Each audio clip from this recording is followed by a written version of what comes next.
Content Catchup. Friends and enemies, welcome back. It's honestly been too bloody long with just me and Jules, and we think this guest is worth the wait because we've been harping on about it for a while. But joining us today is Caitlin Arnold from AFLW social media lead. Caitlin, welcome to the show. How you going? Thank you very much. Well, it's great to be here. Thanks for having me on and putting W in the spotlight. No, of course. We were, as you know, we were sort of after you for a while. I know that's what everyone says for every guest, but thank you for jumping on. To the listeners, I guess, who don't know, tell us a bit about yourself, your role, and who is Arnie? Is Arnie just because of Arnold? It is. I no longer know my real name. I'm just Arnie in this office. I get introduced as Arnie around the joint, so I'm stuck with it now. So I run AFLW social media. We're in a small team of the social media team at AFL. I run the W wing, but have lots of people who back me up in terms of video, editorial, everything that we post. It's definitely not just me. I've been in the role for almost 3 years, 3 seasons, or 2.5 if we cut out the half season in 2020. But I have been at the AFL for about 8 years almost. Started as a media intern way back in Sydney a long time ago, and sort of moved into different roles, just sort of tried to work my way in after having actually a background in legal. But my end game was always media at the AFL, and I have worked my way in to this role now, which is the best. That's a pretty interesting transition, like going from legal to media. Is that always the goal, or was legal something you were interested in as well? No, definitely not. It was one of those things, you landed in it after school and just stayed in it because it was comfortable and paid the rent. But then, I got, it's a strange story, but I got glandular fever really bad, and it meant I couldn't work for a long time. And it sort of made me reassess what I was doing with my work, because I wasn't enjoying it. I wasn't passionate about it. And I sort of thought, well, what's the point of all this? You've got to go and do something that you love every day. And my dream since a kid was to, work in football. So I gave all that up. I went and did unpaid media interning stuff, and then took a development officer role, which is sort of going out to schools in Sydney and doing clinics and things like that, and then landed a reception role. And then I was actually the EA to the CEO up in Sydney for a few years, and then after that a media or a social media role was created once we all saw that social was obviously the way to go in the media space. Took that role, and then since then the W role, social media role, I just had my eyes locked on it, and no one else was getting it but me once it was available. And luckily enough, I was in a position to be able to get it, and here we are.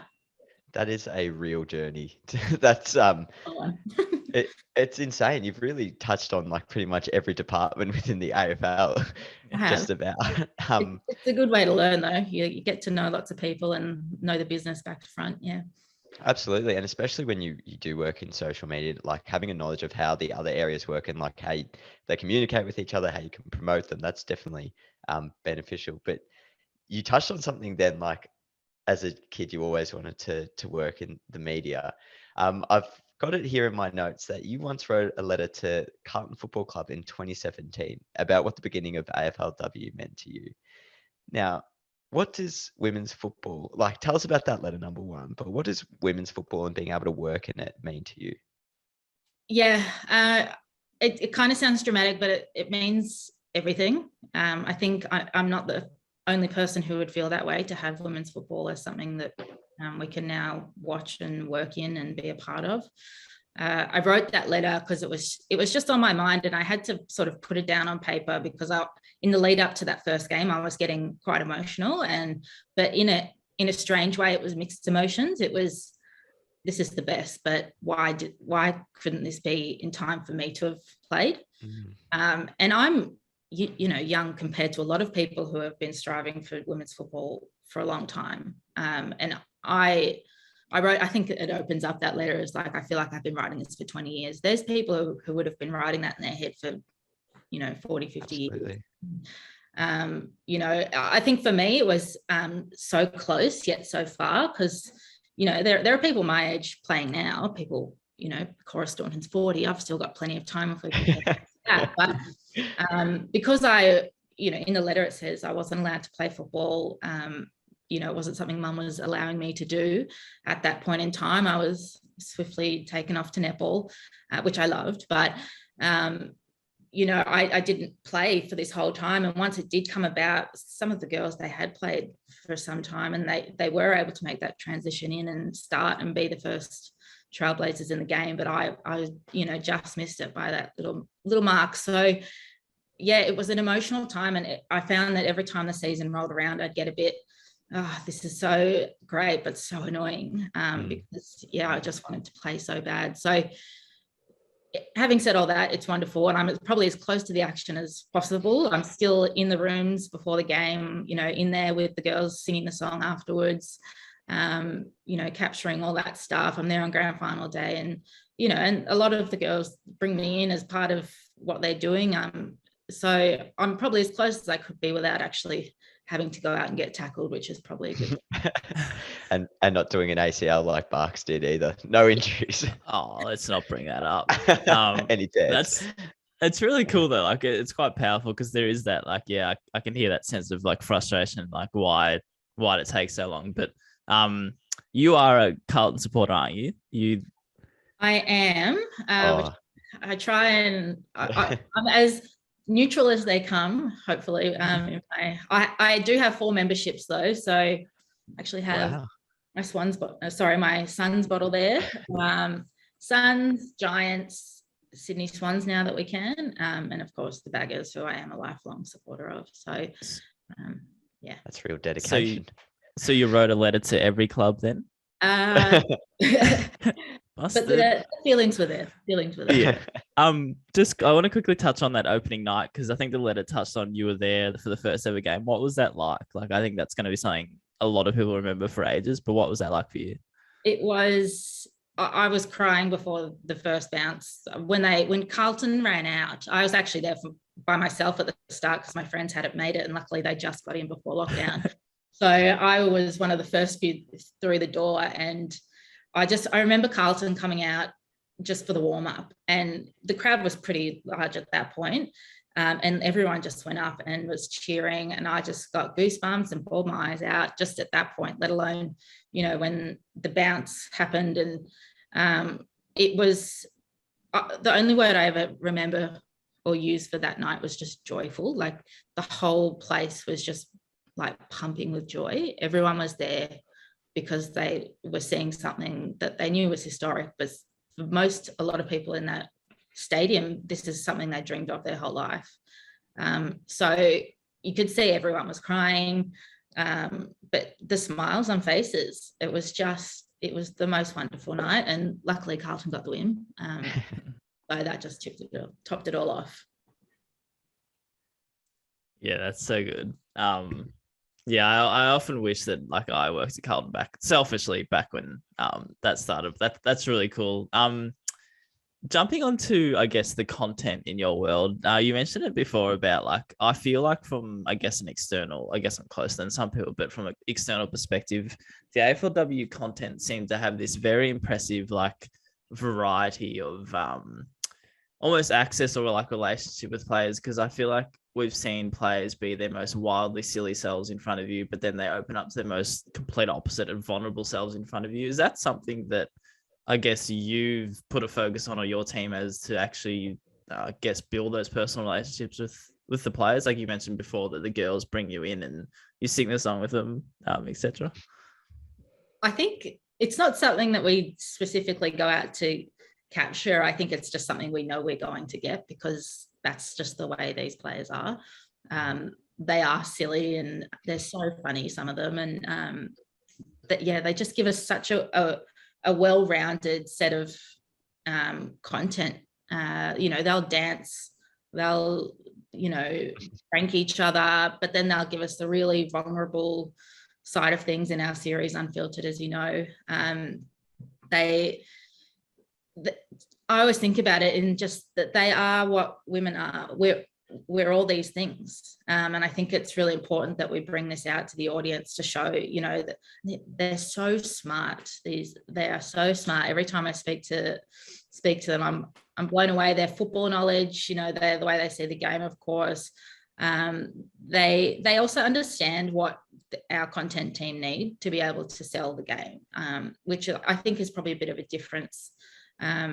They get it. They get social media. They know that we need this cut through on socials because it's, a massive audience for us, particularly a big platforms for women and girls to consume content. So we've never had to have conversations with them where they're like, we need X, Y, and Z out of you, because they just do it. It's just natural to them. So yeah, that's what actually makes it so wonderful to be a part of. You have people come in and they've never worked with in women's footy before, and they'll some of them begrudgingly like, okay, let's just get this done, but then they come out and like their eyes are open and like, that was so fun. It's like, yeah, welcome, this is what we do all the time. So yeah, very lucky in the sense that the girls they get it, and they are just themselves, and that's the best thing about it. Yeah. Mm-hmm. I might jump in with one here quickly. Do you think we'll ever lose that? Do you ever think we'll ever lose that personality?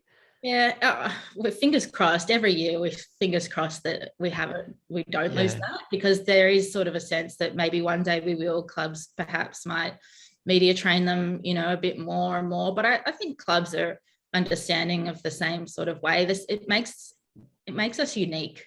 It makes us so approachable. It makes the audience just think of us in a completely different way to the way they think about men's. And sometimes I see the men's sort of a little bit conforming now to the way we do things, are relaxing a little bit, and because I think they've seen that it works. And I think they look at it and they go, that looks fun. Like, why aren't we doing that? Like, that's for sure. That's a great point. It's a wonderful thing, and I fingers crossed that we never lose it, and I don't think we'd be losing it anytime soon. I think surely, like, everybody for the most part must agree that letting players and athletes be themselves is what works, as we just said. So surely, like, that's not something that we shy away from or it gets too media trained, because that's what makes it such a winner. And to your point, like before about with the W playing group, I don't know if you found this as well, Jules, but I just found since joining Carlton, literally they're just the best in terms of content. Like everything is so easy. I just feel like they go along. I can't think of a time where something hasn't felt easy to do with them. Yeah, I 100% like even from a baseline level, they're always on time. They're always come prepared for what they need to do. Like they've read the notes that you've sent them. They've read the brief. They've thought about the concept. Like when we're running up, like when we ran the Behind the Game Changers podcast, like Elise O'Day and Das would come with notebooks on their guests and like stuff that they wanted to talk about, rather than just us having to be like, hey, these are the things. There's so I love working with the W program, and it's one of the highlights of when the season rolls around, knowing that like, you get to do it for sure. Do you remember how prepared, sorry, just on that, do you remember how insanely prepared Sarah Hosking was on the first podcast I was involved with? She literally came with like boxes of like props and like she did it all. I was just thinking I was thinking about how they come prepared for our things as well. And I thought of the Hoscos straight away, because they come with their pranks and they say, we're going to do it this way. We've bought this prop. We're going to target, Katie Brennan, and they're done. And we're like, all right, we'll just film it. You go ahead. It's brilliant. The Hoskings are a rare set of units, like in a good way. Like they're definitely very organized, but they're the perfect example of people who have great personalities, but are also so willing to put themselves out there and bring out the best in whoever they're with. Like, 100%, and just super fun. Yeah. I think the other side of that is just, we don't want to shy away from the good job that you actually do, Arnie, in bringing out the personalities of the players as well, because that can sometimes be difficult, especially when you've got younger players. Have you ever found it difficult, or do you have any like ways that you make them more comfortable that you could share? I've always I'm always like this in any situation, whether there's a camera involved or not. I'm a bit of a dag. So I do that to make people comfortable. It makes them feel a bit more comfortable. The young ones, especially, it is very hard for them. It's probably their first time that they're in front of cameras, and they definitely haven't had media training, and they're a bit of a deer in headlights for some of them. But yeah, if you've got to work it out in a way that they give you something. So it's generally me being a bit of an idiot behind the camera, you know, giving them examples of what I would say if it was me, or with the others, I have built up a good relationship with a big set of the players, which really does help. So they know me, I know them. They know there's also a trust. They know that they can trust me to not make them look foolish, although I do make them look foolish, maybe to not make them look bad. Because at the end of the day, that's not my job to make them look bad. I'm always going to make them look good. And if they're looking a little bit silly, it's because we know there's a good outcome to it. And I think they don't mind. Either, I forget who it was the other day, I asked, are you okay with this photo? I'll sometimes go straight to some of the players and say, can I put this up? Oh, Dakota Davidson from Brisbane, I put up a video, and I said, all right, I'm gonna put this up today. Is this okay? And she said, go for it. I'm okay to make a fool of myself. It's totally fine, and you should know that. So we put it up, and it went gangbusters. So yeah, it's as much of a trust thing with these players as anything else, I think. And the mutual respect, that's like, I think that's also very important. Like them trusting you, but you also respecting them enough to say, hey, can we check this off, and like have that conversation before it goes to shit. Totally. If they don't, sorry, quick on to throw in there. If they don't use that as an example, if they don't, you show them a photo or a video and they don't want it up, or they're hesitant about it, do you find yourself trying to explain why it is a good idea or it could go gangbusters, as you say, or do you sort of find yourself just, if they're hesitant, just like, nah, that's fine? I guess that's just a curious one from someone that probably isn't in the industry.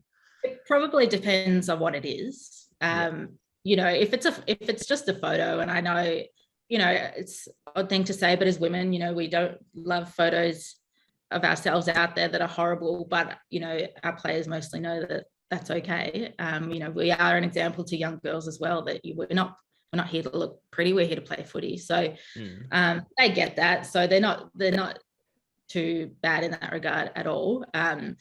But if they were to say no, then it's I would just say, okay, that's fine. I'm obviously asking them because I know what they may think. So I wouldn't push them too hard unless we knew it was going to be awesome. And unless they were sort of on the line, that if they and ah and they're like, you know, maybe I'd push a little bit, but it's up to them on those ones. I don't want to embarrass or you know, create anything that may get a poor response online, because we know how bad that can go sometimes.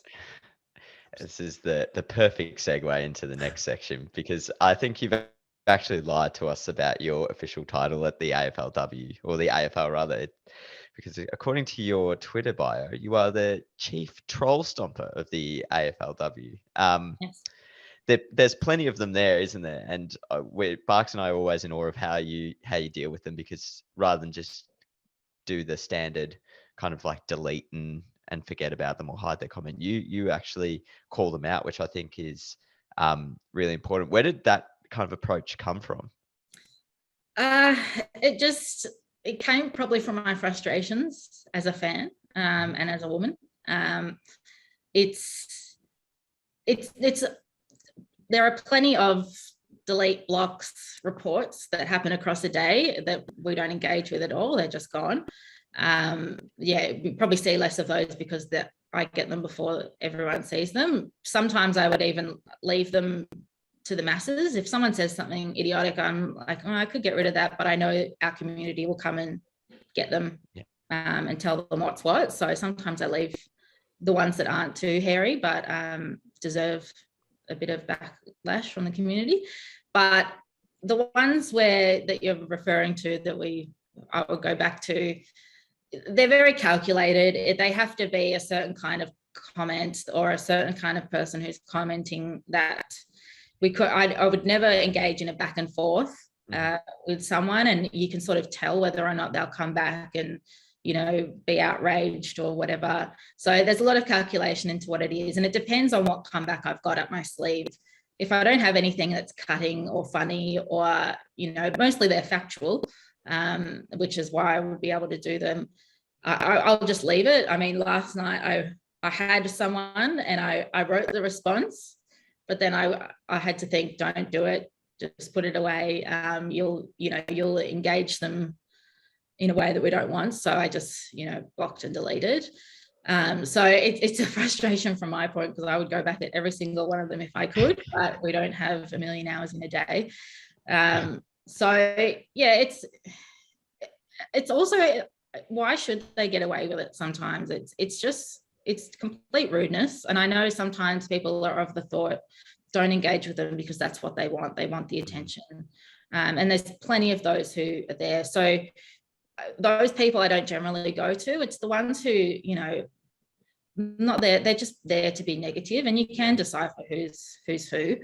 I'm of the thought, if you're searching for AFL women's, specifically coming onto our page just to drop some negativity, you're like, we don't have time for that. This is our page. We control our narrative and our community, what our audience sees. You don't get to come onto our page and bring negativity with you just for fun, because all we're doing is playing footy, and what's wrong with that? So yeah, so I will engage. I've engaged using Taylor Swift lyrics before, which went down well with our audience. It's very popular. Obviously Taylor's popular with our audience, popular with everyone. But yeah, sometimes they'll take off, it ends up in the news, and that's through nothing we've really done, except someone's seen it, screenshotted it, and then it goes viral. And because people appreciate it. Yeah. I know the players come back to me and send me messages saying, hell yeah, we love it, keep doing it. And that's my main focus is the players, and I would never do anything that, you know, is bad for them. My main aim is to protect them. It's not fair that these people come at them because they want to play footy. So yeah, do not have time for it. I think also as content producers, we put so much effort into creating such a safer space for our players online, and we talk so often about like their mental health and how we can help them. So being able to do that and show a bit of fight back, I think, well, I'm envious, because I'd love to be able to do that in our job, and obviously like it would be great. I'm not going to touch on why we can't do that, but was it a difficult conversation, like from a strategy point of view within your team, to like bring that to the front and say, okay, this is the approach we're going to now take? Yeah, we certainly discuss it fairly often. What it does, though, it aligns with our voice. So, you know, our voice is unapologetically feminist. We are, we're strong.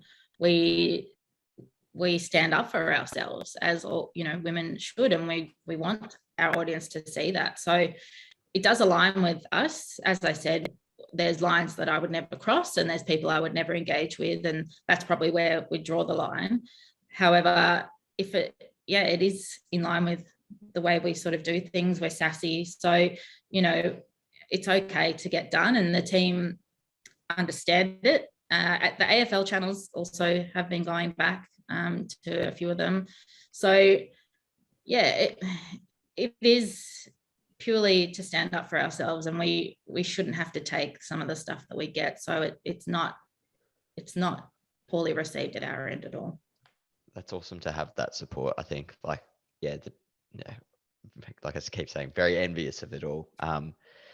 Probably like a deeper part of that question is, we talked about the players' mental health, but as a social media producer, content producer, someone who goes through all those comments, do you find it difficult on a personal level to sometimes have to stomach some of the stuff that we see on social? And yeah, how do you get away from that? How do you make a break from that side of your world? It's a very difficult part of the job, and I don't think people really understand it until they are a part of it. You know, I've had a lot of advice like, I just switch it off, and it's like, I can't. It's literally my job to go through these comments. Yeah. And I'm not going to lie, it has gotten to me multiple times, and I will take a break from work, or, you know, I do see someone about it, because it does enter your brain a lot. And, you know, it's not just from taking down the work you've worked really hard on, because everyone has an opinion, and the funny thing is about the internet, everyone wants something different. So when we create something for someone else, it doesn't sit with someone else, and they're like, what about me? And it's like, well, this one's not for you, it's for someone else. But, you know, we can't make everyone happy as much as we try, but that weighs on me a lot.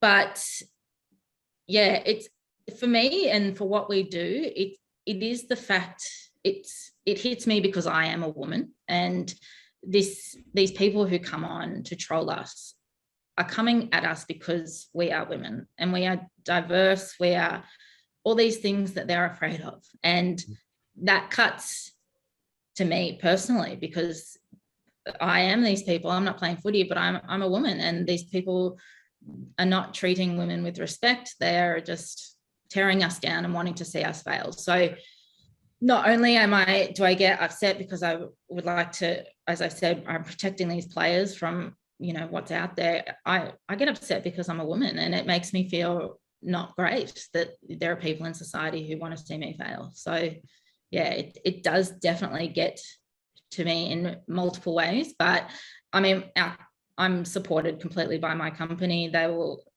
give me the time off. They will, you know, do anything that we need in the social media department to make sure we're okay, which is great.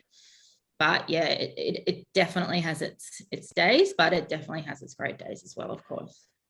It's so important, I feel, as well, to break that stigma for anyone, any young content producers out there that think it's not okay to like take a day off because of something that you've seen or something that you're continually exposed to. Like that, yeah, again, you just got to look after your own mental health. And I've always found that the hardest thing with shit like this and shit you read is that if you caught these people in the street, they would not be able to say that to your face, but because they're hiding behind something, they get this infinite power.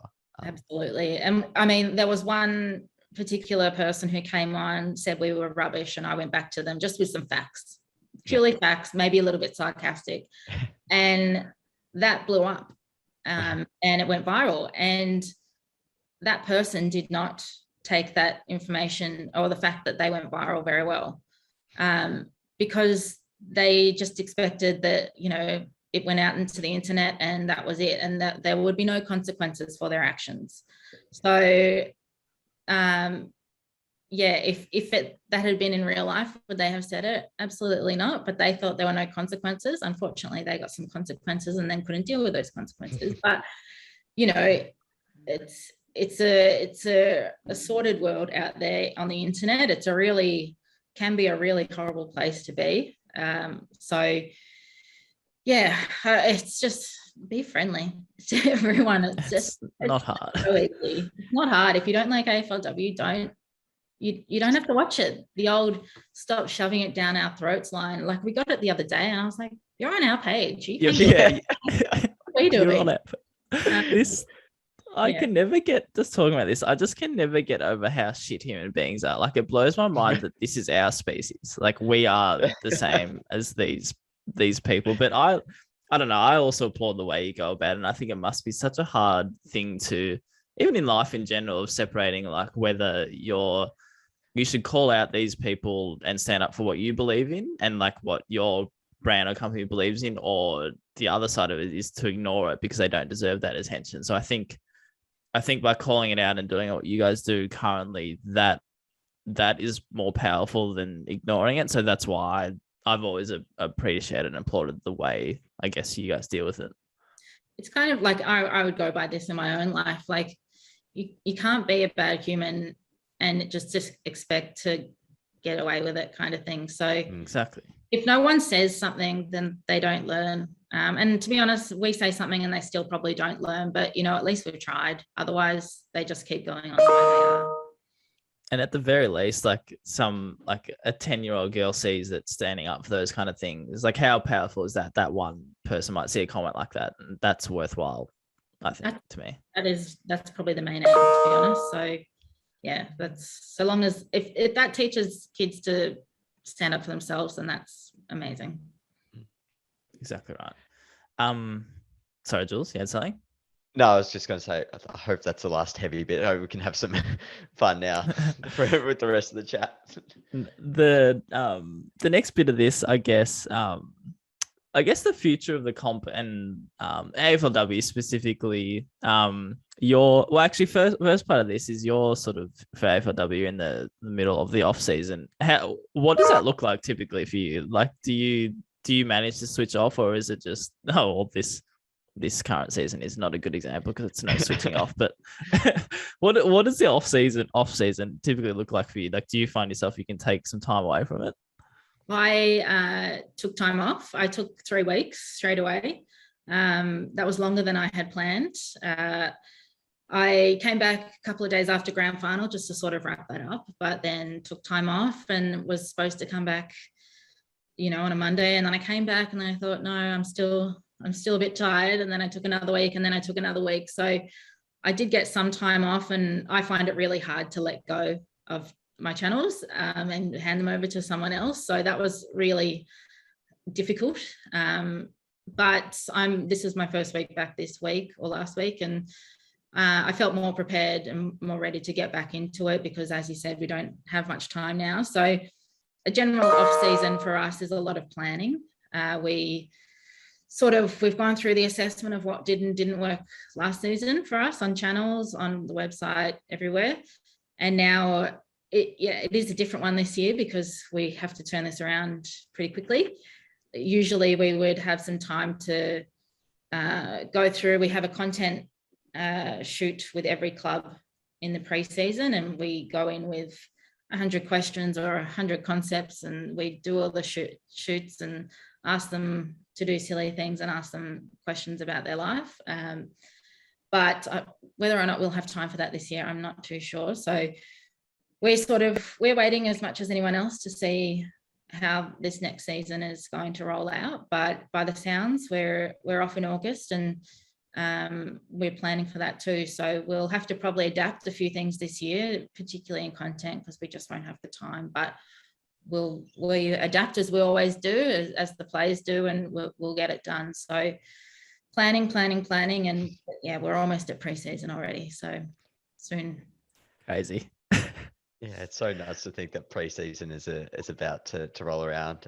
For non-AFL, AFLW fans, we've just finished one AFLW season probably a couple of months ago, and typically they roll around every 12 months, like in a cycle. But it's looking likely we'll have 2 seasons in 1 year, which is unheard of. But that's just a challenge we're going to have to face as content producers, isn't it? We're still going to have to do it, and we do a good job about it. Yes, and that's the thing about our industry. Everyone can adapt. They do adapt, and they do it well. So I think we'll all be fine. It might be a bit difficult to start with, but we'll get there. I feel like we're all a living meme of that, that dog in the fire. It's like, it's fine off the top. That's all of us at the moment, just waiting for something to happen. This is really messing with my file management plan in my head. It's not 2022 season. What do you call it? Part 1, part 2? Oh, it's just bigger issues. Arnie, I want to know whether this be social media trends or particular player or player personalities. Who or what do you think is going to dominate your channels for next season? We always find with us, and we've spoke about it before, the players are so engaging and wonderful and so well loved. So we're going to be putting them at the forefront of our content. So you probably know as well as anyone else, you can put so much time into a proper content shoot, then edit the video, and it takes forever. You put it out, it'll go well. But as soon as you take something that, you've ripped off one of the players because they've shared something, it just goes wild, and that took 3 minutes of your time. So we know that that's the stuff that's going to go well. So we encourage our players. We have spoken to a lot of them to sort of say, get your stuff out there, because that's what the people want to see. It not only raises your brand, but it helps us and puts your face out there as well. So player-led content for us is probably going to be a big thing this year. I think that's a great answer, because we often talk about this and we sort of laugh about it, that you could spend ages planning on like what's your big, and when we were writing this question, the run sheet, I was sort of thinking it's sort of like not a trick question, but I think that's a very good answer, because so much of it is just reactive. Like you could plan as much as you want, but if you react and nail like anything, it's sort of frustrating in a way, because you, as you said, it could take 3 minutes to get your best bit of content for the year.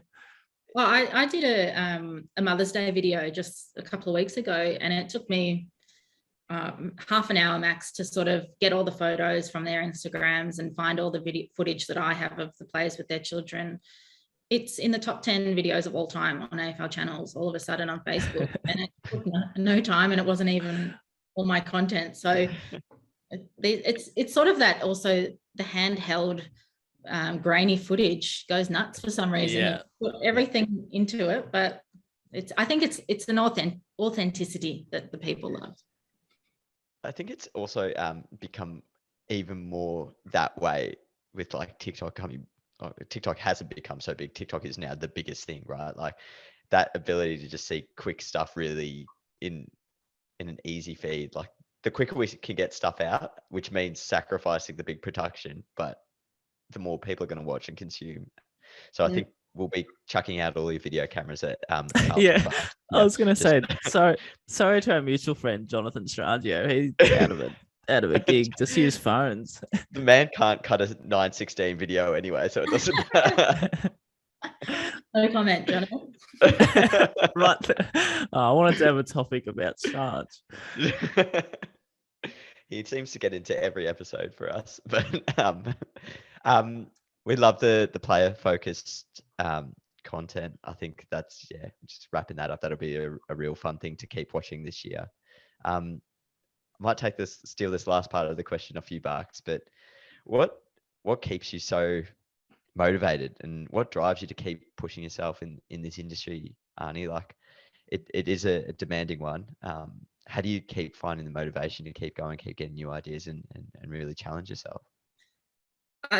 Motivation it's not easy sometimes. As you said, it's 24/7, this social media life. It's the first thing I look at in the morning and the last thing I look at in bed. And you don't really get to turn off, because as we know, social media doesn't turn off. So I do get to a point at the end of a season where I just collapse in a heap, basically. And it is hard to come back and, rile yourself up to get ready for another season. And this year, even another season around the corner. So motivation can be hard, but I mean, as we know and what we've spoken about, what we do, and despite all the hardships, it's so wonderful. And we do get to play, or do get to hang out with the players and be a part of the whole journey of what is AFLW.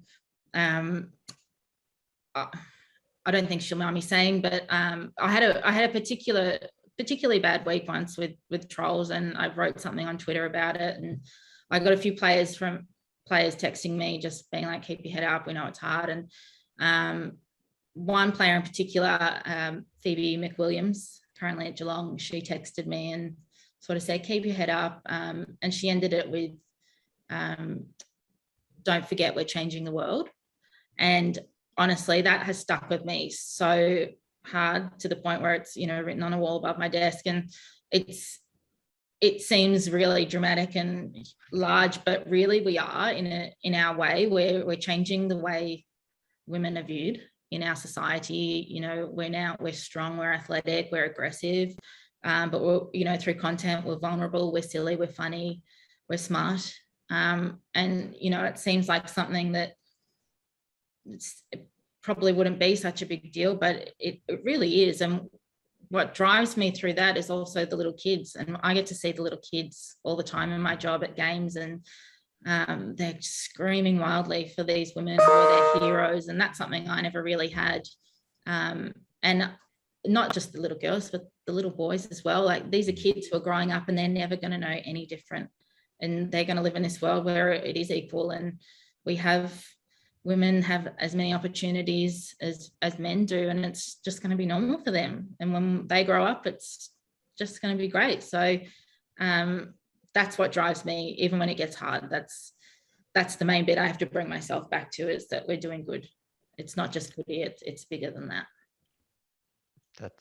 I love that. Like that message would have sent me over the edge if I got that. That's awesome. That's unreal. I love the impact that, like, particularly kids. We had a group visit to the club yesterday, and we had it was be funny, but like 2 tradies come in, and 2 big burly blokes, right? And they got to meet the AFL players as part of a smoking ceremony we had. But there was also a couple of AFLW players there. So Das and Matty Guerin were present. And after chatting to the boys, like the 2 tradies, one of them saw Das out of the corner of his eye, and he ran over to them and said, "Oh, like, my little sister is your biggest fan. Can you sign this cap for them, right?" And Das, like being Das, was like, "Oh, I don't have the silver pen, and it won't show up on the thing." So they went away and actually went to the locker room, got their own boots, signed the boots for them, and said, "Here, give this to your sister." And that's it. That's, I think, the full spectrum of what you're doing, Arnie, in terms of like telling the stories of these players, but the impact of it. Like, it's not just the little kid at home who idolizes people like Das now, but it's also the brother recognizing like the impact that players like Das and players across the league are having on the next generation. And that is the content that we're putting out, and you're putting out in particular, that's driving that.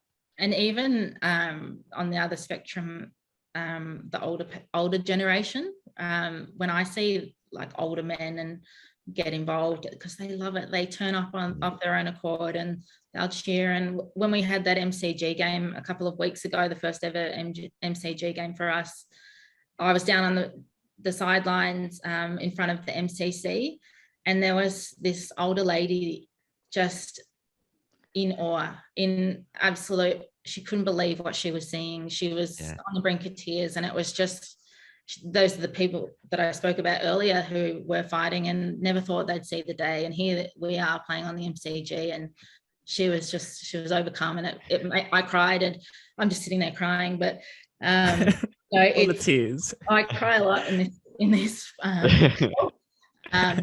So it is so much bigger than just us going to play footy. It means a lot to a lot of people. Absolutely. It's like those sorry, I'm waffling here, but those bloody Google ads, like the 2 that they have out.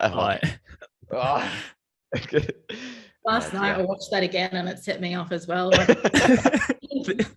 They really know how to get us, don't they? So I always have to leave the room whenever they come on. I'm just like, I can't do this again. I was feeling mentally strong today, but this is what this will send me. I'm just laughing at this image of Arnie like studying legal in like your previous career, and then you get to this wonderful world of footy, and just every second day is just a ball of tears. What does this turn me into? Cutthroat, like what's that show on Netflix? I used to love it. Suits, like you cutthroat suits and then the absolute transition into like two very, very different worlds. You're crying for another reason in the other world. Glad to be out of that. I think that just about covers it. I think this has been a really enjoyable episode. It's so good to have a guest, number one, but also to have you, Arnie. I think running a whole league account is something that we take for granted. You're covering, well, now the full gamut of teams, whereas we just focus on one. So to be able to give the attention to detail, tell the stories, and still like bring them all to light, that's really something that we all admire. And thank you so much for taking the time to jump on our show at 9 a.m. on a Saturday morning. I hope everyone else enjoys it as much as we have. Thank you for having me. It's been a real pleasure. I really enjoyed the opportunity to sort of chat about W, which I think the people around me are sick of me chatting their ear off about it. So it's nice to have a new audience. But yeah, thanks for having me, and no worries about the 9 a.m. start. Buy me a coffee. Yeah. Next time you're at Icon Park, we'll shout you a coffee. Yeah. That's definitely fair. No, can't thank you enough, Arnie. Just to echo what Jules said, I think thanks for being so open and transparent as well. We really appreciate it. No problem at all. Thanks, guys. Appreciate it.